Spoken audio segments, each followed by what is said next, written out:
आज की इस वीडियो में हम लोग क्लास 10 के गणित का जो बहुपद चैप्टर पढ़ता है उसमें हम लोग पढ़ने वाले बहुपद का शून्यक आखिर कैसे निकाले। जो भी आपको बहुपद दिया रहता है उसमें 2-3 नंबर का शून्यक निकालने का प्रश्न करता है एग्जाम में, यानी ऑब्जेक्टिव क्वेश्चन करेगा 2-3 नंबर का और लॉन्ग क्वेश्चन भी 2-3 नंबर करता है, मतलब 5 से 8 नंबर के बीच में बहुपद का शून्यक निकालने का प्रश्न आ जाता है। जैसे मान लीजिए आपको ये बहुपद दिया है और बोल रहा है कि इस बहुपद का शून्यक निकालिए। यहाँ देखिए बहुत सारे बहुपद लिखा हूं और इस सभी का शून्यक निकालना है। तो याद रखिएगा इस वीडियो को देखने के बाद दुनिया का कोई भी बड़ा से बड़ा बहुपद काहे नहीं हो, आप आसानी से निकाल पाएंगे कि बहुपद का शून्यक कैसे निकाली जाती है, क्योंकि कुछ ऐसा तरीका बताऊंगा जिसको जान लेने के बाद सारे बहुपद का आप शून्यक आसानी से निकाल लेंगे। देखिए पहला जो प्रश्न इसको सॉल्व करते हैं, इसका शून्यक कैसे निकालना पहले समझते हैं। देखो किसी भी बहुपद का अगर शून्यक निकालना है तो सबसे पहले उसका गुणनखंड आपको करने आना चाहिए। गुणनखंड जिसको करने आ गया उसको शून्यक निकालने भी आ गया, जिसको गुणनखंड करने नहीं है उसको शून्यक निकालने नहीं आएगा। तो गुणनखंड करने के बेसिक पर पहले आप ध्यान दीजिए, ठीक है।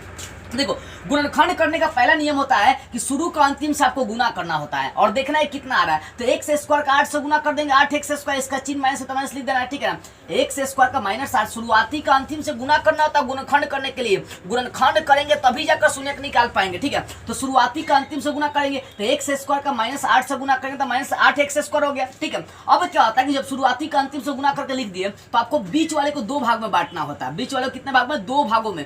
2 ऐसे भाग में बांटना है कि जोड़ने या घटाने पर ये बीच वाला पद आ जाना चाहिए और गुना करने पर ये वाला पद आना चाहिए -8x स्क्वायर। शुरुआती और अंतिम वाले का गुणनफल चलाना चाहिए, यानी बीच वाले को ऐसे 2 बराबर भागों में बांटने हैं कि इसको जोड़ने या घटाने पर बीच वाला पद मिल जाना चाहिए और साथ में इसको आपस में गुना करने पर ये वाला पद आपको आनी चाहिए। चलिए देखते हैं इसका कौन सा फैक्टर होगा। देखिए x स्क्वायर घटाओ 2x, तो 2x को हमें 2 भागों में बांटना है। ऐसे बांटना है कि 8x स्क्वायर गुना करने पाए और जोड़ने घटाने पे यही 2x ही आना चाहिए। चलिए ऐसा कोई तरीका तो यहाँ पर देखिए 4 दूना 8 हो जाएगा, ठीक है ना। तो मैं इसको करता हूँ -4x और +2x करता हूँ। इससे क्या होगा, 2x में से अगर 4x घटाएंगे तो -2x हो जाएगा, ठीक है। और 4 का अगर 2 से गुना करेंगे 4 दूना 8, अब माइनस प्लस माइनस x का x से गुना कर देंगे x स्क्वायर, यानी -4 का -2 से गुना कर देंगे तो -8x स्क्वायर हो जाएगा और 2x में से 4x घटा देंगे तो कितना 2x हो जाएगा। तो बीच वाले को ऐसे 2 बराबर भागों में बांटना है कि आपको जोड़ने घटाने पर यही चीज आनी चाहिए, गुना करने पर जो शुरू का अंतिम से गुना किए थे वो वाला पद आपको आनी चाहिए, ठीक है। तो मैंने बीच वाले को 2 बराबर भागों में बांटा, -4x और +2x है और फिर जो बचा -8x आपको लिख देना है।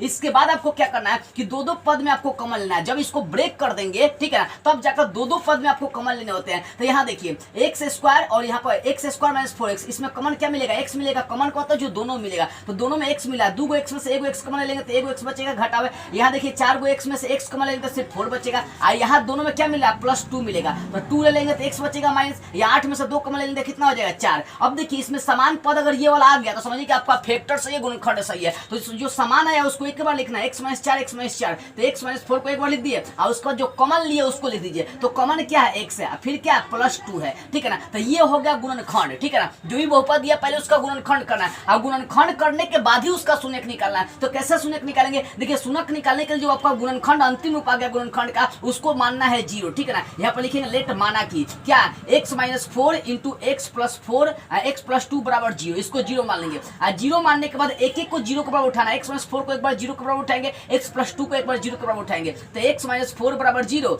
इसलिए -4 को इधर लाएंगे तो x का मान कितना हो जाएगा? +4 हो जाएगा। अब पुनः उठा लेंगे वो दूसरा का उठा लेंगे, पुनः जब x + 2 बराबर क्या उठा ले 0, इसलिए x बराबर +2 को इधर ला देंगे -2 हो जाएगा। यानी अतः अगर शून्यक देखी जाए, इसका शून्यक क्या क्या आ गया? ध्यान दीजिए, इसका शून्यक आ गया 4 -2, ये क्या निकल गया? शून्यक निकल गया। तो कैसे शून्यक निकाला हूं? सबसे पहले मैं गुणनखंड किया और गुणनखंड का जो अंतिम रूप आया था उसको 0 मान लेंगे और 0 मानने के बाद एक एक को 0 के बराबर उठाना है और वहां से x का मान निकलेगा, दूसरा को भी 0 के बराबर उठाना है, वहां से भी x का मान निकलेगा। तो बहुपद में जो x का मान निकलता है ना वही तो उसका शून्यक होता है, वही तो उसको अल्फा बीटा मानी जाती है, अल्फा बीटा का हमेशा मानी जाती है। तो किसी भी बहुपद का शून्यक निकालना तो सबसे पहले उसका गुणनखंड करिए। गुणनखंड करने के बाद उसका जो अंतिम रूप आ रहा है x - 4 चाहे जो भी आ रहा है उसको 0 के बराबर मान के चलिए और उसके बाद वहां से x का मान निकलेगा, वही उसका शून्यक होगा। चलिए दूसरा प्रश्न देखते हैं, दूसरा प्रश्न को सॉल्व करते हैं। पहला प्रश्न में मजा आई होगी, नहीं आई है, नहीं समझ में आए तो दूसरा का प्रश्न को समझिए। देखिए सबसे पहले x स्क्वायर और x स्क्वायर के बाद x वाला रूप होता है।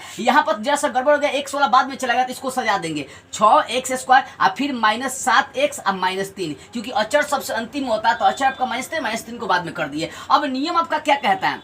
नियम ये कहता है कि शुरुआती का अंतिम से गुना करना है फैक्टर करने के लिए। तो 6x² का 3 से गुना करेंगे -3 से, तो -18x² हो जाएगा। अब बीच वाले को ऐसे दो बराबर भागों में बांटना है कि जोड़ने घटाने पर -60x आना चाहिए और गुना करने पर क्या नहीं चाहिए, -18x² आना चाहिए। तो ऐसा कौन सा फैक्टर देखिए 6x², इसको लिखते हैं -9x और +2x। ऐसा कर सकते हैं ना, 2 x में से अगर 9 x घटाएंगे तो -7x बचेगा, ठीक है। और इसको गुना करेंगे आपस में तो वही आ जाएगा -18x²। तो -7x को दो ऐसे बराबर भागों में बांट दिया, ऐसे दो बराबर भागों में बांटा कि वहां पर -8x² गुना -18x² गुना करने पा जाएगा, जोड़ने घटाने पर बीच वाला पद आ जाएगा। अब बचा क्या -3, तो -3 जो करते हुए लिख लीजिए, ठीक है ना। अब दो पदों में आपको कॉमन लेना है, ठीक है, दो पदों में। तो यहाँ पर दोनों में कौन क्या मिलेगा, 3 मिलेगा और 1 मिलेगा, 3x कॉमन ले लीजिए, ठीक है। तो अगर 6 में से 3 कॉमन ले लेंगे तो 2 बचेगा, और 2 x में से 1 x कॉमन ले लेंगे तो 1 x बचेगा, फिर माइनस है। 9 में से 3 कॉमन लेंगे तो 3 बचेगा, x तो बाहर खींचिए लिया, ठीक है ना। तो 2x - 3 हो गया। यहाँ पर कॉमन दोनों में क्या मिलेगा, तो खाली 1 मिलेगा, तो 1 लिखिए। 2x में से x कॉमन लेंगे तो 2x ही हो जाएगा, -3 में से 1 कॉमन लेंगे तो 3 ही रह जाएगा, 1 लेने से कोई फर्क नहीं पड़ता है।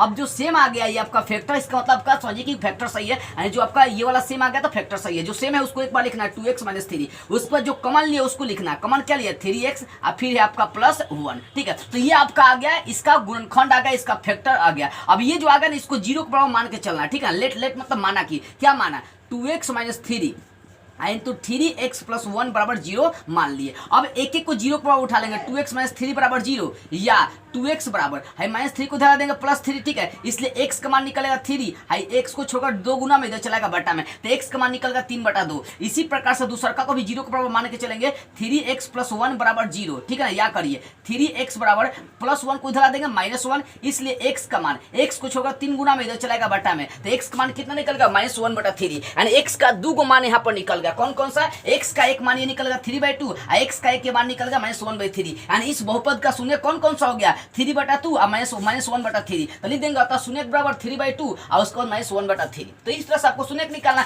कुछ नहीं करना है बाबू, वही फैक्टर करने आना चाहिए बस आपको। देखो एक और समझा रहा हूँ, समझिए, ठीक है ना। क्या करना है, नियम क्या करना है, शुरुआती का अंतिम से गुना करिएगा। 3x का 4 से गुना कर देंगे -12x² हो जाएगा कि नहीं होगा। तो बीच वाले को ऐसे दो बराबर भागों में बांटना है कि गुना करने पर मतलब जोड़ने घटाने पर -1x आना चाहिए और इसको गुना करने पर -12x² आनी चाहिए। चलिए इसको ब्रेक करते हैं। देखिए यहाँ पर ध्यान से समझिए, देखिए 3x², ठीक है ना। इसको लिखता हूँ -4x और +1x। तो ऐसा क्या होगा कि 4x + 3x लिख देते हैं, क्योंकि हमें 1x चाहिए ना, 1x चाहिए। तो 3 x में से अगर 4 x घटाएगा तो -1 बचेगा, और 4 का 3 से गुना करेंगे तो वही आपका 12 चलाएगा, ठीक है। उसके बाद क्या -4, तो -4 जो कहते हो लिख दीजिए। अब मैंने बता दिया था कि दो पदों में आप कॉमन आसानी से ले सकते हैं। दोनों पद में क्या कॉमन मिला उसको देख लीजिए। तो यहाँ दोनों पद में x खाली कॉमन मिला, यहाँ से x कॉमन ले लेंगे। तो सोचिए यहाँ से 3 x में से अगर x कॉमन लेते हैं तो सिर्फ 3x बचेगा, क्योंकि 1 x तो बाहर निकलेगा, और फिर माइनस यहाँ x कॉमन लेंगे तो 4 बचेगा। यहाँ कॉमन क्या बचेगा, तो +1 कॉमन बचेगा। यहाँ दोनों में कौन क्या मिलेगा, +1। तो 3x1 अगर कॉमन लेंगे दोनों में तो कोई अंतर नहीं पड़ेगा, वही जो कहते हो आपका रह जाएगा। अब जो सेम आ गया इसका मतलब फैक्टर से उसको एक बार लिखना है 3x - 4, उसके बाद कॉमन क्या लिया x और फिर +1 उसको लिख दिया। अब क्या करना है, ये फैक्टर जब हो जाएगा तो इसको 0 मान के चलना, लेट है क्या 3x - 4 इंटू x + 1 बराबर 0। अब एक को जब करके उठाना है कि जब 3x - 4 बराबर 0 लेकर चलेंगे तो या करिए 3x बराबर -4 को इधर लाएंगे +4, इसलिए x का मान 4, ये 3 गुना में इधर कहाँ चलाएगा बट्टा में, 4/3, यानी पहला शून्य किसका आ गया 4/3। और दूसरा को भी 0 के बराबर मान के चलना। पुनः जब क्या है, पुनः जब क्या x + 1 है तो x + 1 को भी 0 मान के चलेंगे, इसलिए आपका x मान +1 को दिला देंगे -1 हो जाएगा, यानी अतः लिख सकते हैं शून्य। अतः शून्य क्या आ गया, एगो -1 आ गया, एगो 4/3 आ गया। तो इस तरह से शून्य निकला। पहले आपको फैक्टर करना था, फैक्टर करने का वही नियम होता है शुरुआती का अंतिम से गुना। अब बीच वाले को ऐसे दो बराबर भागों में बांटना है कि उसको जोड़ने घटाने पर बीच वाला पद आना चाहिए, और गुना करने पर वही जो शुरुआती का अंतिम से गुना किए थे वो वाला पद आनी चाहिए, ठीक है। तो इस तरह से अगर गुणनखंड करने आ गया तो शून्य तो आप ऐसे निकाल ही सकते हैं 0 मान के, ठीक है। अब ये वाला क्वेश्चन समझिए, जैसे यहाँ पर तो आपको 2 ही पद दिया है, तो यहाँ पर दिमाग दौड़ाना है कि यहाँ पर फैक्टर इसका संभव नहीं। यहाँ पर एक काम करते हैं, कॉमन लेते हैं, जो मिल जाए। कॉमन क्या मिला, 4 कॉमन मिल जाएगा दोनों में, u कॉमन मिल जाएगा 4u। तो सोचिए 4 कॉमन ले लिया, 2 u में से 1 u कॉमन लेते, 1 u बचेगा, प्लस 8 में से अगर 4 कॉमन लेंगे तो 2 बचेगा, u तो कॉमन ले ही लिया। तो यहाँ भी 2 पद आएगा, यहाँ पर डायरेक्ट लेट करना है 0 के बराबर। लेट क्या करना है, 4u इंटू u + 2 को मान के चलना है 0, और यहाँ भी एक एक करके उठाना कि जब 4u बराबर 0, इसलिए u का मान कितना हो जाएगा 0, ये 4 गुना में इधर चलेगा बटा में, तो u का मान निकलेगा 0, 0/4 मतलब 0। पुनः उठा लेना है, पुनः जब u प्लस 2 बराबर 0, इसलिए u का मान कितना हो जाएगा, u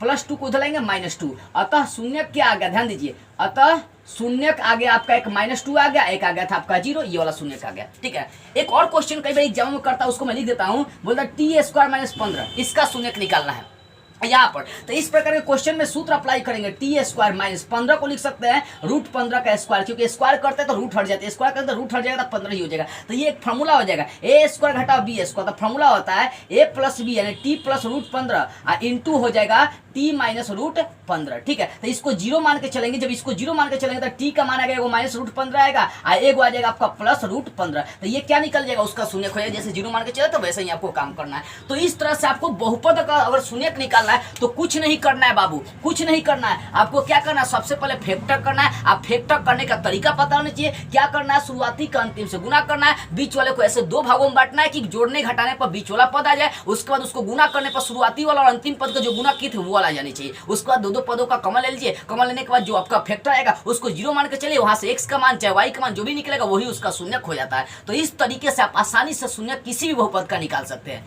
अगर आपको लगता है कि इस वीडियो से कुछ भी सीखने को मिला ना, तो इस वीडियो को ईमानदारी से कुछ लोगों के पास शेयर कर दीजिएगा। जय हिंद।